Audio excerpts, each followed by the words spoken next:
नमस्कार।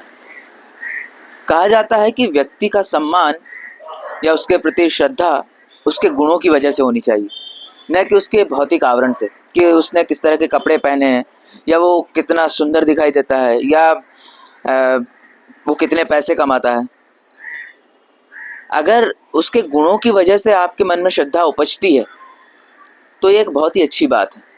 लेकिन अगर उसके भौतिक आवरण की वजह से ये श्रद्धा उपजती है तो ऐसी श्रद्धा विकलांग यानी कि अपाहिज श्रद्धा होती है। और आज का दौर ऐसा ही है, विकलांग श्रद्धा का दौर। आज का जो व्यंग है वो इसी पर है। सम्मान देने के भी अलग अलग तरीके हैं। जैसे दूसरे देशों में सम्मान टोपी उतार कर या इस तरह से झुक कर दिया जाता है, हमारे हिंदुस्तान में यह सम्मान पैर छू कर दिया जाता है। तो चलिए शुरू करते हैं आज का व्यंग, विकलांग श्रद्धा का दौर। अभी अभी एक आदमी मेरे चरण छूकर गया है। मैं बड़ी तेजी से श्रद्धेय हो रहा हूं, जैसे कोई चलतू औरत शादी के बाद बड़ी फुर्ती से पवित्रता होने लगती है। यह हरकत मेरे साथ पिछले कुछ महीनों से हो रही है कि जब तब कोई मेरा चरण छू लेता है। पहले ऐसा नहीं होता था। हाँ, एक बार हुआ था, पर वो मामला वहीं रफा दफा हो गया। क्या हुआ कि कई साल पहले एक साहित्यिक समारोह में मेरी ही उम्र के एक सज्जन ने सबके सामने मेरे चरण छू लिए। वैसे चरण छूना अश्लील कृत्य की तरह अकेले में ही किया जाता है, पर वो सज्जन सार्वजनिक रूप से यह कर बैठे तो मैंने आसपास खड़े लोगों की तरफ गर्व से देखा। तिलचट्टो, मैं भी श्रद्धेय हो गया हूँ, तुम घिसते रहो कलम। पर तभी उस श्रद्धालु ने मेरा पानी उतार दिया। उसने कहा, भाई अपना तो नियम है कि गौ ब्राह्मण कन्या के चरण जरूर छूते हैं। यानी उसने मुझे बड़ा लेखक नहीं माना था, बम्मन माना था। श्रद्धेय बनने की मेरी इच्छा तभी मर गई थी। फिर मैंने श्रद्धेयों की दुर्गति भी देखी। मेरा एक साथी पीएचडी के लिए रिसर्च कर रहा था। डॉक्टरेट अध्ययन और ज्ञान से नहीं, आचार्य कृपा से मिलती है। आचार्य की कृपा से इतने डॉक्टर हो गए हैं कि बच्चे खेल खेल में पत्थर फेंकते हैं तो किसी डॉक्टर को लगता है। एक बार चौराहे पर यहाँ पथराव हो गया, 5 घायल अस्पताल में भर्ती हुए और वे 5 हिंदी के डॉक्टर थे। नर्स अपने अस्पताल के डॉक्टर को पुकारती, डॉक्टर साहब, तो बोल पड़ते थे हिंदी के डॉक्टर। मैंने खुद कुछ लोगों के चरण छूने के बहाने उनकी टांग खींची है, लंगोटी धोने के बहाने लंगोटी चुराई है। श्रद्धेय बनने की भयावहता मैं समझ गया था, वरना मैं समर्थ हूं। अपने आप को कभी का श्रद्धेय बना लेता। मेरे ही शहर में कॉलेज के एक अध्यापक थे, उन्होंने अपने नेम प्लेट पर खुद ही आचार्य लिखवा लिया था।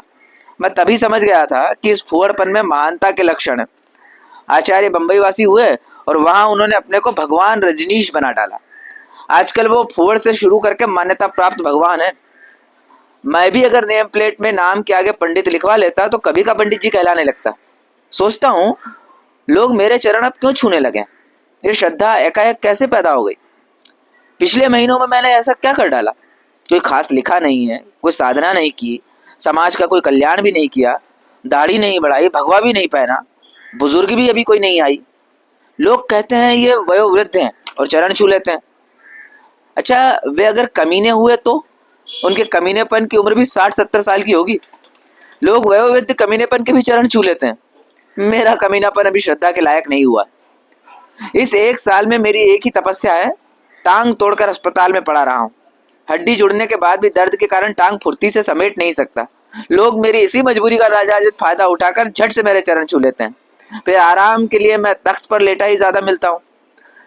तख्त ऐसा पवित्र आसन है कि उस पर लेटे दुरात्मा के भी चरण छूने की प्रेरणा होती है। क्या मेरी टूटी टांग में से दर्द की तरह श्रद्धा पैदा हो गई है? तो यह विकलांग श्रद्धा। जानता हूं देश में जो मौसम चल रहा है उसमें श्रद्धा की टांग टूट चुकी है, तभी मुझे भी यह विकलांग श्रद्धा दी जा रही है।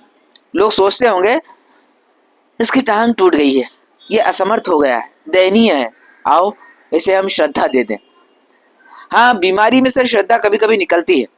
साहित्य और समाज के एक सेवक से मिलने में एक मित्र के साथ गया था। जब वो उठे तब उस मित्र ने उनके चरण छू लिए। बाहर आकर मैंने मित्र से कहा, यार तुम उनके चरण क्यों छूने लगे? मित्र ने कहा, तुम्हें पता नहीं है, उन्हें डायबिटीज हो गया है। अब डायबिटीज श्रद्धा पैदा करे तो टूटी टांग भी कर सकती है। इसमें कुछ अटपटा नहीं है। लोग बीमारी से कौन फायदे नहीं उठाते। मेरे एक मित्र बीमार पड़े थे। जैसे ही कोई स्त्री उन्हें देखने आती वो सिर पकड़कर कराहने लगते। स्त्री पूछती, क्या सिर में दर्द है? वे कहते हैं, हाँ सिर फटा पड़ता है। स्त्री सहज ही उनका सिर दबा देती थी। उनकी पत्नी ने ताड़ लिया, कहने लगी, क्यों जी, जब कोई स्त्री तुम्हें देखने आती है तभी तुम्हारे सिर क्यों दुखने लगता है? उसने जवाब भी माकूल दिया, कहा, तुम्हारे प्रति मेरी इतनी निष्ठा है कि पर स्त्री को देखकर मेरा सिर दुखने लगता है। जान प्रीत रस इतने हुमाही। श्रद्धा ग्रहण करने की भी एक विधि होती है। मुझसे सहज ढंग से अभी श्रद्धा ग्रहण नहीं होती, अटपटा जाता हूँ। अभी पार्ट टाइम श्रद्धेय हूं ना। कल 2 आदमी आए, वे बात करके जब उठे तब एक ने मेरे चरण छूने को हाथ बढ़ाया। हम दोनों ही नौसिखिए थे। उसे चरण छूने का अभ्यास नहीं था, मुझे छुआने का। जैसा भी बना उसने चरण छू लिए। पर दूसरा आदमी दुविधा में था। वो तय नहीं कर पा रहा था कि मेरे चरण छुए या नहीं। मैं भिखारी की तरह उसे देख रहा था। वो थोड़ा सा झुका, मेरी आशा उठी, पर वो फिर सीधा हो गया, मैं बुझ गया। उसने फिर जी कड़ा करके कोशिश की, थोड़ा झुका, मेरे पाँव में फड़कन उठी, फिर वो असफल रहा। वो नमस्ते करके ही चला गया। उसने अपने साथी से कहा होगा, तुम भी यार कैसे टुच्चों के चरण छूते हो?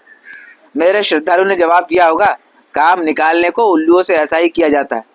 इधर मुझे दिन भर ग्लानि रही, मैं हीनता से पीड़ित रहा। उसने मुझे श्रद्धा के लायक नहीं समझा।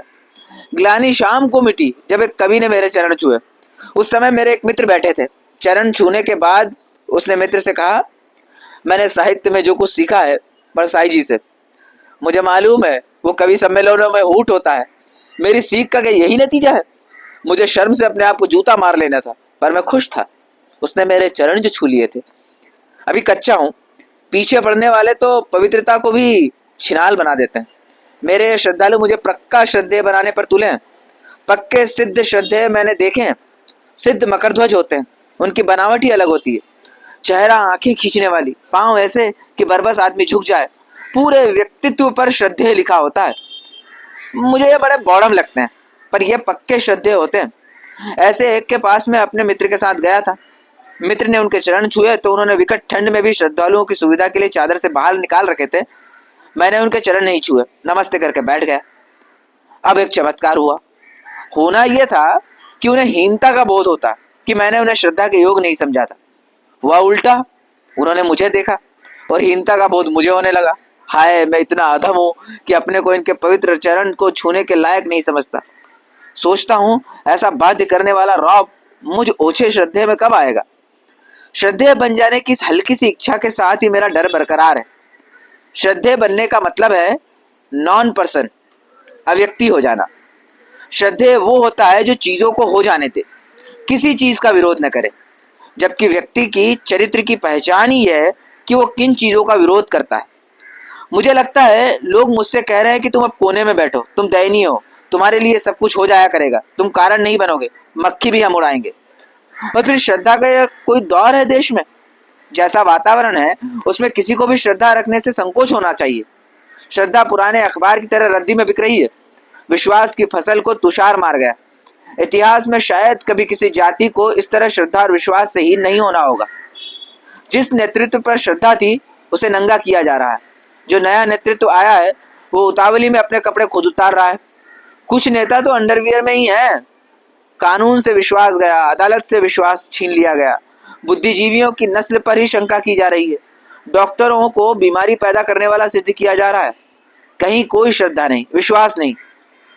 अपने श्रद्धालुओं से कहना चाहता हूं, यह चरण छूने का मौसम नहीं, लात मारने का मौसम है।